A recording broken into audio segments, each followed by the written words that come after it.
I've owned this Yamaha R9 for over a year and 2 months, had 4 different exhaust systems on it, 4 different flashes, and a ton of mods. So the big question is it actually worth the money? I'm not going to waste you guys' time and make you wait 10 minutes to tell you the final answer. I'm going to be completely honest. The answer is yes, it is totally worth it. So for those of you who just wanted a super quick answer, there you go. Yes, it is totally worth the money. But for those who want to find out why it is worth the money, make sure you guys stick around through the entire video so I could cover as much as I can on this bike. So without further ado, let's go ahead and go on a ride and give this bike a quick little cold start. This right here is reason number 1. The cold start, the sound of the streets, the sound of the highway is absolutely insane. I've done a couple full throttle flybys with the Yamaha R9 featuring the Yoshimura AT2 full system exhaust, and I'll go ahead and put that on the screen.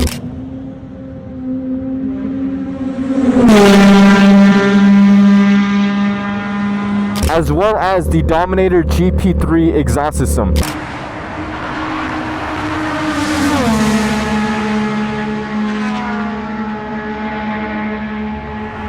I have yet to do one on the SE project, which is the loudest exhaust system that I've put on this bike, but I do plan on doing one sometime later this week, so make sure you guys subscribe to the channel if you haven't already. Follow my Instagram, TikTok, Facebook, and Snapchat even. I just joined Snapchat under the @Nacho.yzf. I'll be sure to put it up on the screen. But without further ado, let's go ahead and go on a ride. Right now, I'm going to meet up with my boy that also has a Yamaha R9. His exhaust system that he's currently running is a race fit exhaust system, and that's him right now. He knows where daddy's at, so he pulled up to me. But anyways, each time I got a new exhaust system on the bike, it was flashed by the one and only 2-wheel Dynaworks. Something I want to say right off the bat, if you plan on purchasing this motorcycle and not doing any mods to it, if you want to keep it bone stock, I would personally find a different option. I feel like there's such better alternatives if you plan on buying a motorcycle and keeping it completely stock. Not that the R9 is a bad bike, but from factory, it comes very, very restrictive. And you can't blame the manufacturers, because for them to sell this legally, it has to follow emissions. And that is exactly why the Yamaha R6 is no longer sold legally on the street. The last official year was 2020, which I just purchased last month, and I do plan on comparing the Yamaha R6 and R9 very, very shortly, so stay tuned for that. Where the f is this guy? This kid thinks he's so sick with his new AGV pizza, huh? Like, you want me to praise you or something? Or look at this clown. Anyways, right now I'm gonna go to get some Chick-fil-A, and I'm gonna bring you guys along with the ride. The camera that I'm using is gonna be the Insta360 X5 camera, along with the all-new Insta360 Mic Pro. This Mic Pro is absolutely insane. If you guys haven't seen the video I made on it already, I'd highly recommend going and checking that out. The technology on this is absolutely insane. My favorite feature on this is whenever you put on your bike, hit record, and you go on a ride, obviously your exhaust is unpredictable. It's gonna get extremely loud and extremely quiet at times, and this automatically adjusts to that. So if you guys haven't seen that video, make sure you guys check it out. Also, there's a deal going on right now. If you purchase an X5 camera, you'll get a completely free Insta360 Mic Air, which is a version below this one, but it still does really, really good. Holy shit, we are at 200. We got to get going. Reason number 1 why I think it's worth it, which I briefly touched up on, is the exhaust, of course.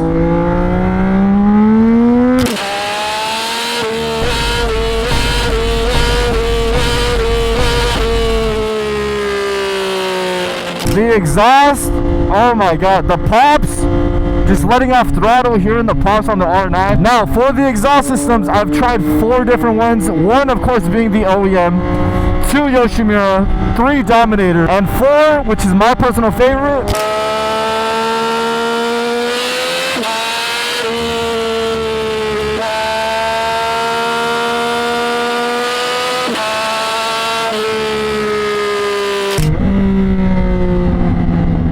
my god, bro. My personal opinion, SC Project is like the final boss. It's like Prestige Master and Black Ops. I also want to try Acro and Aero, but I don't know. I just feel like I'm having so much fun with the SC Project. I don't know if I want to switch, you know? I do plan on making a separate YouTube video talking about every single exhaust system I've put on this bike, because each one is so unique. But in short, the Yoshimura is extremely Anyways, back to what I was saying. The Yoshimura has such a nice deep tone. I think it's valued at about $1,400. The Dominator GP3 is really loud, and it's really good if you're on a budget.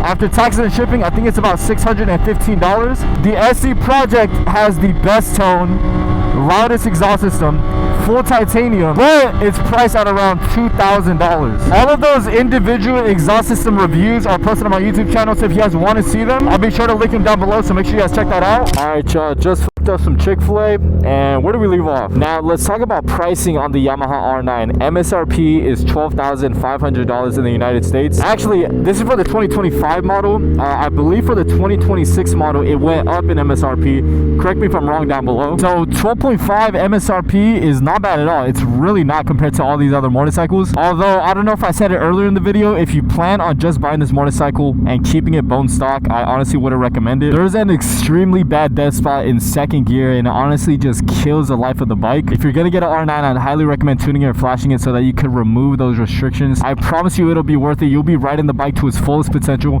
And also, whenever you flash your bike, at least most people that flash make it so that the fans on the R9 kick in a lot sooner. Especially if you live in an area that's really hot, the fans from factory kick in very late, and it's gonna feel like the bike is always running hot if you don't get it flashed. Don't even get me started on the looks of this bike from factory. I really do think that this is a great looking bike. My only complaint on this thing, in my opinion, is that this gray, there's times where I just don't like how it looks. I just feel like it looks out of place. I don't know if that's just me or if they could have done a better design on it or something. Just like the 2026, I believe they made it all black. So another thing that a lot of people complain about is the headlight right in the middle instead of a ram air. I also agree with that opinion. I don't like how it's a little square shape. But what I went ahead and did was installed a kill switch for the headlight. So I have it right under my seat, right here. And if I click the on button, it'll basically turn on. So I could control it whenever I want, even when on the road. Let me go ahead and turn it off. And for those that haven't seen a video that I posted a couple of days ago, I installed some retrofitted headlights that have frosted lenses. So the headlights look a little bit different. They have this frosted coating over it, and I can basically change it to whatever color I want. I have the switch right on my keys right here, and if I click on,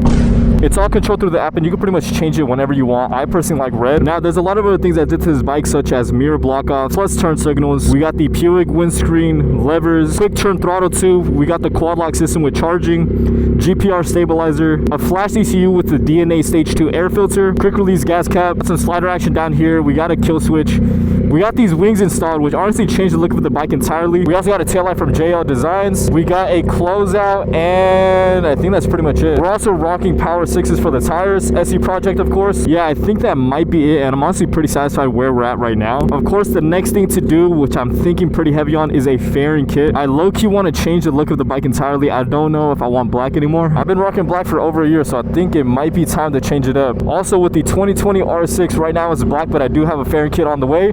ECU also arrived today, so big news. Videos on that will be coming out very, very soon. Also, the handling on this bike is insane. The mid-range is already perfect, but after you install the DNA, that gives it that extra kick. So exiting corners, it is beautiful. I was supposed to take the R9 out on the track not too long ago to Button Willow. I was invited out by Instant360 to hit 2 track days back to back, but since it was about 4 hours away, I didn't have a truck and I don't have a trailer, so the only way to really get there was through car.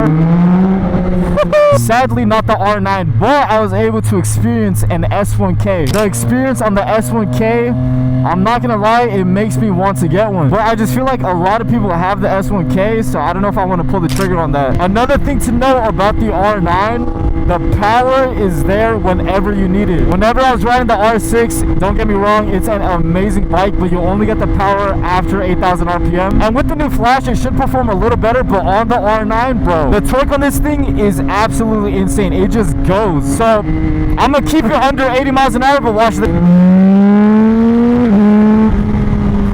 That's one of the main things that differentiate the R6 and the R9, so I'm so excited to get the R6 up and running. That way I can properly test the R6 and give you guys a full-on comparison, R9 versus R6. I don't want to make this video too long, so in short, in my opinion, the R9 is 100% worth it. If you're able to find an R9 used on the market, I would highly recommend going that route, unless you're a skeptical person and you need to get it from a dealer, by all means. But if you want to save a little bit of money, I would definitely lean towards used. The looks of the bike are amazing, and since the bike has already been out for a full year, there's a lot of aftermarket mods that you can put on your bike the day that you get it. As far as power and torque, it is there immediate. The only thing it lacks on just a little tiny bit is the top end, and if you don't really care too much about the top end like myself, I would not factor that into your purchase, because the immediate power that you get off the bat with the amount of torque that this R9 has, it'll outweigh the lack of that top end speed. As far as comfort, I would say it's pretty comfortable for a sport bike. Of course, like any other sport bike, it's not going to be like you're sitting on pillows, and I have zero complaints for 30-minute rides on this thing. And if you do get a little bit tired, never forget that the R9 has cruise control. Let me show you guys real quick. Cruise control is on your left thumb. Set it down, and you're good. Oh, fuck. It's also got a different feature where if you double click the cruise control button, you flick this thing upwards, it'll pretty much cap you at how much miles per hour you can use. So let me see if I can show you guys here. So if I double click it, click down to set, right now it's at 35. I can go full throttle. Oh, I could go full throttle and it's not going past 35. I don't see myself ever using that feature, but for those who, I don't know, can't stop yourself going fast, definitely a good feature for you guys. But yeah, other than that, I feel like I covered the most important things on the bike. Price, power, comfort. Issues, I have not had any issues on the bike. Any issues that I have had are because it's my fault. It has nothing to do with Yamaha or the R9 at all. So far, 0 issues. I'm already 7,500 miles in. 0 issues. So huge applaud on that. Yeah, I'm pretty sure I covered almost everything on this thing. If you guys have any specific questions or concerns, make sure you guys leave it in the comments down below. I'll be sure to get back to every single one of you guys. But yeah, I think I'm gonna wrap up today's video here. Make sure you guys stay on the lookout for my future videos. It's gonna be featuring the R6. I'm so excited to start putting those videos together for you guys. So make sure you guys subscribe if you haven't already. But without further ado, make sure you guys like, subscribe, comment down below if you have any questions, follow my socials, and I'll catch you guys on the next one. Peace.